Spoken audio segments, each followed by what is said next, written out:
The first thing I noticed wasn't the corner office. It wasn't the skyline. It wasn't the promotion I'd spent 5 years chasing. It was the silver picture frame sitting on my new boss's desk. My wife was smiling from inside it. The same dress she'd worn 2 months earlier. The same beach we'd supposedly never visited. I stared at the photo a second too long. My boss looked up, then at the frame, then back at me. "You know her?" His voice was calm. Mine wasn't. "She's my wife." Silence swallowed the room. He slowly leaned back in his chair, studying my face as if he had just solved a puzzle neither of us wanted to understand. Then he spoke. "I've been looking for her husband."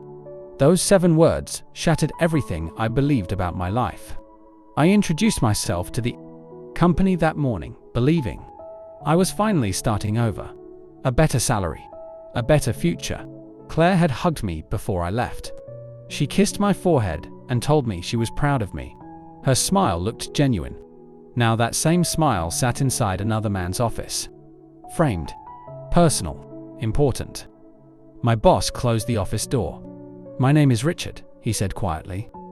"I've been engaged to Claire for almost a year." I didn't blink. I couldn't. He opened a drawer and pulled out another photograph. Claire wearing an engagement ring. Standing beside him, laughing.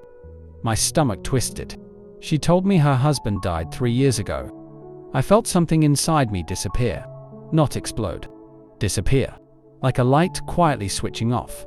I drove home without remembering the journey. Claire greeted me at the door. "How was your first day?" I smiled. "Good." That single lie tasted less bitter than the thousands she'd already told. She made dinner. She talked about grocery shopping. About a neighbor's new dog. About vacation plans.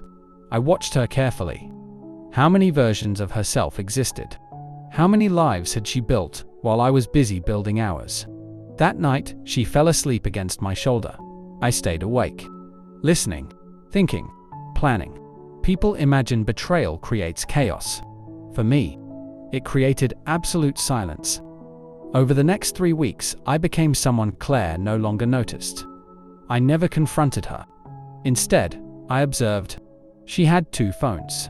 One always remained hidden inside her handbag. She left every Thursday evening claiming she attended a book club. There was no book club. I verified it. She withdrew cash every Friday. Small amounts. Enough to avoid suspicion. Richard never called her during the evenings. She'd trained him well. Different lives. Different schedules. No overlap. Except me. I met Richard after work several times. Neither of us hated each other. There was nothing to gain from that. We compared messages, photos, travel receipts, dates. She celebrated anniversaries with both of us, bought identical birthday gifts, even recycled the same love letters. The woman I married wasn't living a double life. She was running to completely different realities. Richard wanted revenge immediately. I didn't.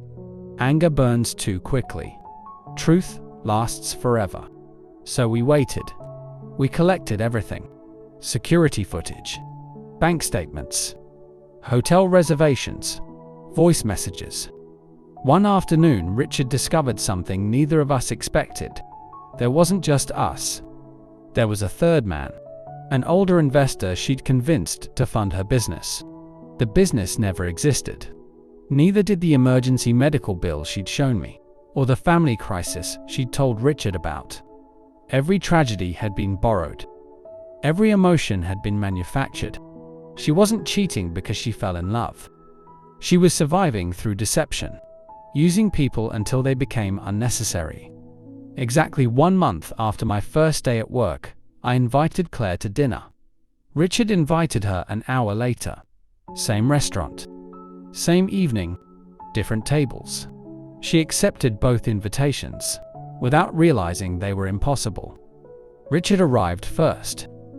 I sat across the room. Claire walked inside, wearing the necklace I'd bought for our anniversary. She kissed Richard, then turned, and saw me. Time stopped. The color vanished from her face.